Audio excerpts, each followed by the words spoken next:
ये गुंडा राज और गुंडों की सरदार बिहार के माहौल को खराब कर रहे हैं। कि मैं नेता प्रतिपक्ष का पद का त्याग करूंगा, मुख्यमंत्री और उप मुख्यमंत्री भी अपने पद का त्याग करके किसी दलित को, किसी अति पिछड़ा को मुख्यमंत्री और उप मुख्यमंत्री बनाए।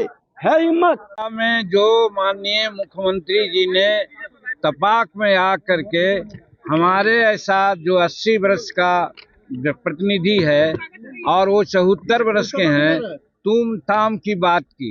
वो 67-68 में किसी तरह डिग्री प्राप्त किया है। जीतन मांझी 66 में डिग्री प्राप्त किया है। वो 74 वर्ष के हैं, हम 80 वर्ष के हैं। 1980 में हम विधायक है और वो 1985 में आए। उनको तुम ताम करना नहीं चाहिए था। इस बात की चर्चा किया। आज विशेष चर्चा ये करना चाहते हैं कि माननीय मुख्यमंत्री जी को तो हम लोग कह ही चुके हैं कि उनके भोजन में पिछले कई एक दिनों से विषैला पदार्थ मिला करके साजिशतन जल्दी किसी को चीफ मिनिस्टर का गद्दी मिले, इसके लिए एक साजिश के तहत उनको खिलाया जा रहा है, जिसका कि महावीर चौधरी उन्होंने माला अशोक चौधरी के माथे पीठ हैं। उसी प्रकार बारे में क्या क्या न कहा नहीं संस्कार है, और जो हमारे साथ की भाषा की संस्कार उनका लगता है कि गिर गया है, जो ऐसा बोलते हैं। आज एक नई बात कहना चाहते हैं आपसे।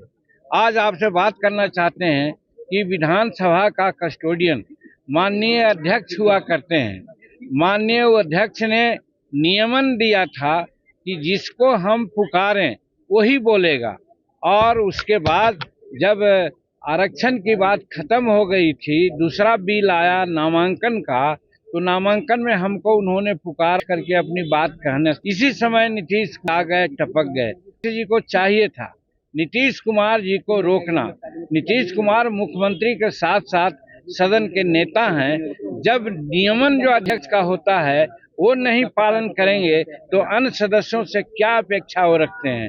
ये बात की दुख है कि माननीय अध्यक्ष महोदय आज लगता है कि सत्ता पक्ष अपना सारा निर्णय हरकत कर रहे हैं, जो के लिए संविधान के लिए घात। इसीलिए आज विशेष मैं कहना चाहता हूं कि मुख्यमंत्री तो दोषी है ही हैं, मुख्यमंत्री से कम दोषी हमारे अध्यक्ष महोदय नहीं हैं, जो शेड्यूल कास्ट की बात को सुनना नहीं चाहे, सुनाना नहीं चाहे।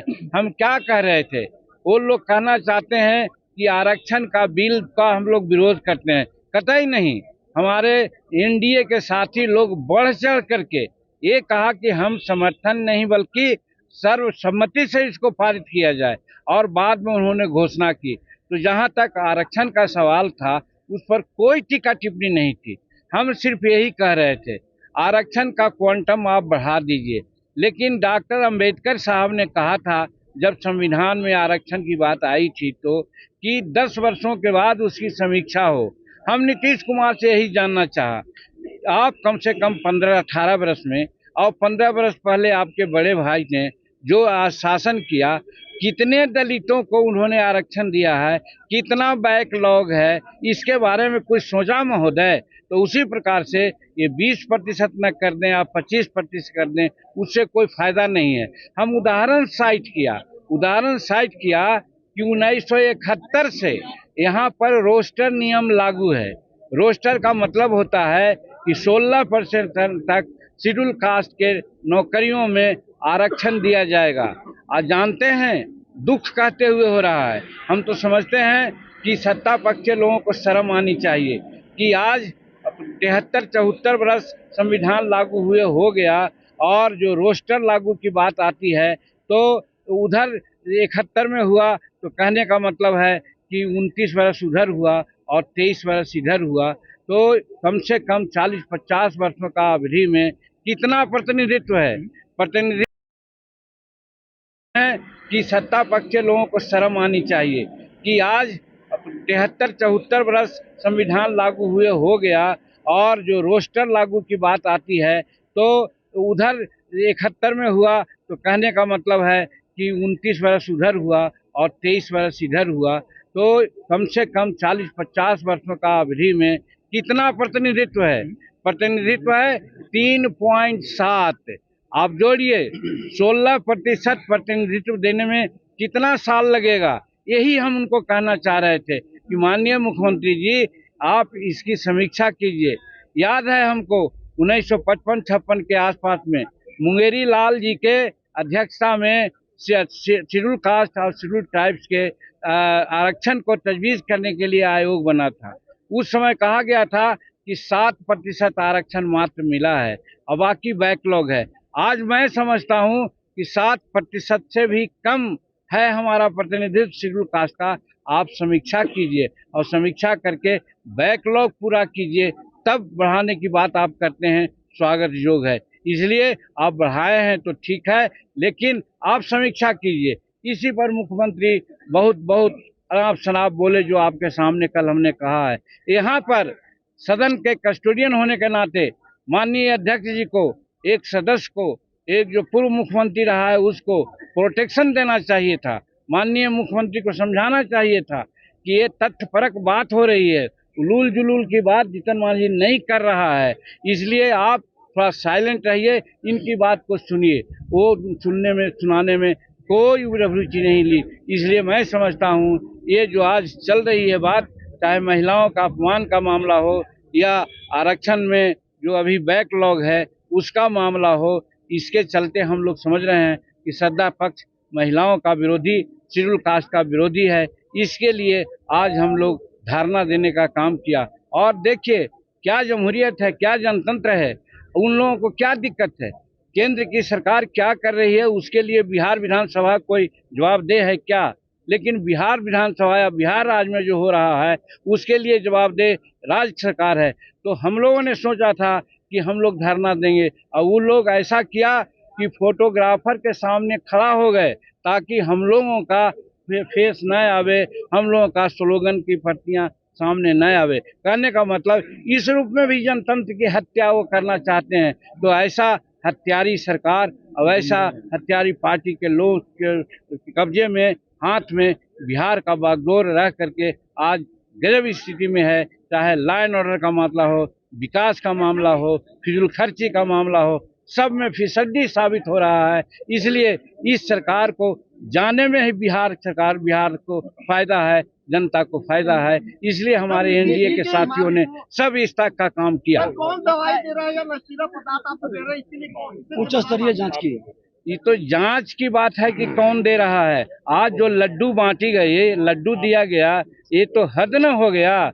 उसमें भी जहरीला पदार्थ मिला करके हम लोगों को परोसा गया कि हम लोग खाएं और हम लोगों का दिमाग जरा दूसरे ढंग का हो। तो कौन बांटे? तो आप देखे, आप आरोप लगा रहे हैं कि रात में नींद नहीं आता। आज कौन मिठाई लाया? अब बाकी बात हमारे नेता प्रतिपक्ष बोलेंगे। देखिए मैं एक चीज बता दूं, आप लोग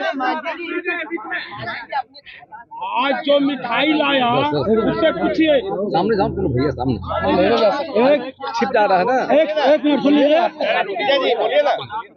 अरे मैं बता रहा हूं कि आज माननीय पूर्व मुख्यमंत्री जी ने जो कहा है इसका उच्च स्तरीय जांच होनी चाहिए।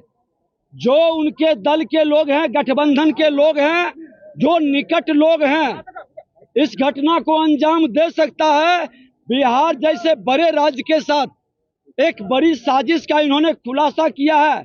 और मैं बता दें, आज आरक्षण का सपोर्ट किया, समर्थन किया, और आज जिस तरह से एक महिला का अपमान, एक दलित के अपमान पर राजद के लोग जिस तरह से वातावरण बनाने का कोशिश कर रहे हैं, ये गुंडा राज और गुंडों की सरदार बिहार के माहौल को खराब कर रहे हैं। मैं तो खुल करके सदन के अंदर कहा था कि आरक्षण मिलना चाहिए। 200 छोटी छोटी जात है, एक जात दो जात मिल करके 2.5 लाख अकेले एक जाति के लोग आज यादव समुदाय के अंदर आप 2.5 लाख नौकरी का पद प्राप्त कर लिए। उसी यादव जाति में आधा से अधिक बेचारा गरीब पिछड़ा है। हर जाति में जो अमीर हो चुका है उसको फॉरवर्ड घोषित कीजिए, और जो हर जाति में आप गरीब, आर्थिक सर्वेक्षण किया है, गरीब है, उसको प्राथमिकता दीजिए। तो मिर्ची लग रहा है, और वही लोग आज तमाशा बना के, भरम फैला के कंफ्यूजन पैदा कर रहे हैं, ये माहौल को खराब कर रहे हैं, जातीय उन्माद पैदा करना चाहते हैं। लेकिन भारतीय जनता पार्टी का संकल्प है कि गरीबों का उत्थान करेंगे। जो अमीर हो चुका, जो भ्रष्टाचार से अकूत संपत्ति कमाया है, उसका हम लोग हमेशा जांच और विरोध की मांग किए हैं। मैंने तो सदन के अंदर खुल के कहा कि मैं नेता प्रतिपक्ष का पद का त्याग करूंगा। मुख्यमंत्री और उप मुख्यमंत्री भी अपने पद का त्याग करके किसी दलित को, किसी अति पिछड़ा को मुख्यमंत्री और उप मुख्यमंत्री बनाए। है हिम्मत सदन के अंदर। जब हम लोगों ने गया 1 मिनट का समय मांगा कि हम लोग को रखने दीजिए, सदन में अध्यक्ष बोलने नहीं देता है। सदन आसन की गरिमा, जब बोलेंगे तो इस तरह का शब्द का बयान चलाएंगे, डिमोरलाइज करने का। आसन की गरिमा को बरकरार रखना अध्यक्ष की जिम्मेवारी है। और इस तरह के माहौल, आज एक दलित हमारे माननीय विधायक को किस तरह से अपमानित किए हैं और किस तरह से इनके साथ बयानबाजी किए हैं। ये लोकतंत्र के हत्यारे हैं। ये जंगल राज को मुख्यमंत्री जनता राज कहे। ये राजद के लोग गुंडा राज स्थापित करता है, टारगेट करके फंसाएगा, उसको डराएगा, उसको जेल भेजने का खेल खेलेगा। लेकिन शायद भूल गया कि उसके पिताजी भी जंगल राज स्थापित किया था। भारतीय जनता पार्टी अपना बलिदान दे करके उससे मुक्त किया था। ये तेजस्वी यादव जो बेचैन है, हड़बड़ी में है कि जल्दी से मुख्यमंत्री डिलेल हो और हम उप मुख्यमंत्री मुख्यमंत्री बन जाएं, ये सपना साकार बिहार की जनता नहीं होने देगी। आज लखनदर जी बताएंगे। लग रहा है तेजस्वी यादव के साजिश है कि बहुत जल्द नीतीश कुमार जी को पागल कर दे और पागल करके पागल खाना में भेज दे और अपने विधायकों के द्वारा साजिश करवा कर लड्डू बंटवा रहा है। ऐसे नीतीश कुमार जी, तेजस्वी यादव जी को तो नैतिकता समाप्त ही हो गया है, लेकिन हमें लग रहा है जो आरजेडी के विधायक है, वो आरजेडी के विधायक को भी नैतिकता समाप्त हो गया। वो तेजस्वी यादव को मुख्यमंत्री बनाने के चक्कर में इतनी जल्दीबाजी है, जो जल्दी चाहता है साजिश के तहत नीतीश कुमार जी के पागल कर दे। इसका पागलपन भी नीतीश कुमार जी पर दवा का असर ही पड़ने लगा, जो 2 दिनों से विधानसभा सदन में दिखाई दे रहा है। लेकिन एक बार आरजेडी के विधायकों का जो साजिश है वो सामने आने लगा, जो उस खुशी में लड्डू बांट रहा है। दलितों के अपमान, महिलाओं के अपमान पर उन्हें शर्म नहीं आ रहा है।